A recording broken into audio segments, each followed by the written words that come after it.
একটা ফেক কাবিননামা বের করছে যেখানে নাকি বলতেছে আমাদের নাকি বিয়ে হইছে। আমাদের কাছে এটা টোটালি ফলস মনে হচ্ছে। তো বিয়ের কাবিননামাটা যদি ফেক হয় তাহলে আমরা 4 বছর আমরা কিসের মধ্যে ছিলাম? সোশ্যাল মিডিয়ায় আলোচিত মুখ মামুন ও লায়লার গোপন বিয়ের রহস্য অবশেষে ফাঁস হয়েই গেল। তাও ফাঁস করেছে লায়লা নিজেই। সম্প্রতি এক নাটকীয় মোড় নেয় তাদের সম্পর্ক। যদিও এই ঘটনা নতুন নয়, এর আগেও এমন ঘটনা ঘটিয়েছেন তারা, কিন্তু এবার চরম তিক্ততা আর বাকযুদ্ধে জড়িয়ে পড়েই লায়লা নিজেই সামনে আনেন সেই বহু আলোচিত কাবিননামা, যা এতদিন ছিল লোকচক্ষুর আড়ালে।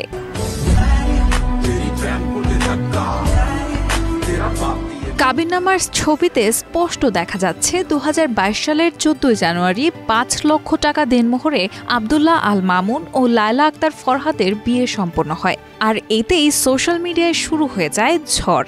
যেখানে মামুন সবসময়ই বিয়ের প্রসঙ্গ এড়িয়ে গেছেন, সেখানে লায়লার এমন চমকপ্রদ প্রকাশে অনেকেই বলছেন এটাই বুঝি সেই চূড়ান্ত পাল্টা ঘুঁটি। কে জানে এই কাবিননামার পেছনে আরো কি কি গোপন অধ্যায় লুকিয়ে আছে। সময় হয়তো সব বলে দিবে। শোনো, তুমি কিন্তু আমার মানসিক শান্তি কখনো একা করে দিও। চমকে উঠছেন?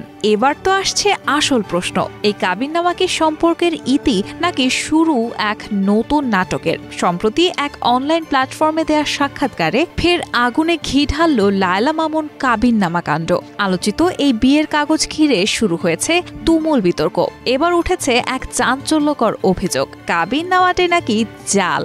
যে কাগজ আমি দেখতেছি এই অনুযায়ী আমাদের কাছে এটা টোটালি সূত্রমতে এই তথাকথিত বিয়ের নথিটি সংশ্লিষ্ট কাজী অফিসের কোনো রেজিস্টারে খুঁজে পাওয়া যায়নি। ফলে প্রশ্ন উঠেছে, তাহলে কি সবটাই ছিল সাজানো নাটক, নাকি এর পেছনে আছে আরো বড় কোনো রহস্য?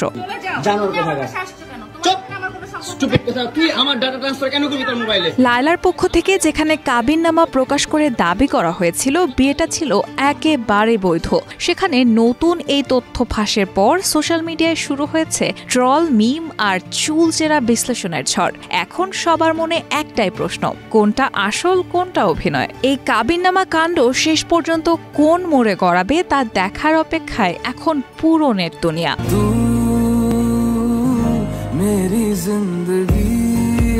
কাবিননামায় উল্লেখিত কাজী অফিস কর্তৃপক্ষ জানায়, এই কাবিননামায় যেসব নাম, স্বাক্ষর ও সিল রয়েছে তা কোনোটি কাজী অফিসের রেকর্ডে নেই। মোহাম্মদ ইব্রাহিম খলির নামে সেখানকার কোনো সহকারীই নেই। কাবিননামায় স্বাক্ষর করা রেজিস্ট্রার এম.এ. মজিদ 2020 সালেই মারা গেছেন এবং 2004 সাল থেকে তিনি আর রেজিস্ট্রারে ছিলেন না। তারা বলেন, তাই এই কাগজপত্রটি আমাদের দৃষ্টিতে সম্পূর্ণ ভুয়া বলে প্রতীয়মান হচ্ছে। সংবাদ মাধ্যম প্রতিদিনের বাংলাদেশের প্রতিবেদনে এমন তথ্যই উঠে এসেছে। রায়হানা মুন, প্রবাস খবর।